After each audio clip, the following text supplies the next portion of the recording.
اصل چیز جس سے ہمیں ڈرنا ہے نا وہ عذاب نہیں ہے فاتحہ کے مطابق. اصل چیز جس سے ڈرایا جا رہا ہے وہ انصاف ہے.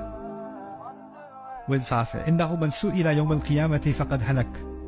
ایک روایت میں آتا ہے جس سے اس دن ایک سوال بھی پوچھ لیا گیا وہ تو برباد ہو گیا. اللہ تعالیٰ کی رحمت اس دن پتہ ہے کیا ہے؟ کچھ لوگ ہوں گے جن کی کتاب ان کے سیدھے ہاتھ میں ہوگی. اللہ تعالیٰ نے فرمایا ہے.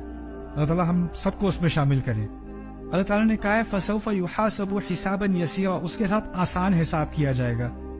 آسان حساب سے مراد روایات سے ملتا ہے کہ فرشتے کتاب کھولیں گے بھی نہیں, گزرنے دیں گے. جی ہمیں بتایا آپ جائیں. دوسری طرف کہا ہے کسی کی کتاب ان لوگوں کے الٹے ہاتھ میں ہوگی, اللہ ہمیں ان میں سے نہ کرے, اور ان کی پیٹھ کے پیچھے ہوگی. ایسے ہوگی کتاب, نہ صرف الٹے ہاتھ میں, پیچھے. اب وہ خود بھی نہیں دیکھ سکتا کتنی خراب ہے. اب وہ بھی آ رہا ہے سامنے اور اس سے پوچھا جا رہا ہے.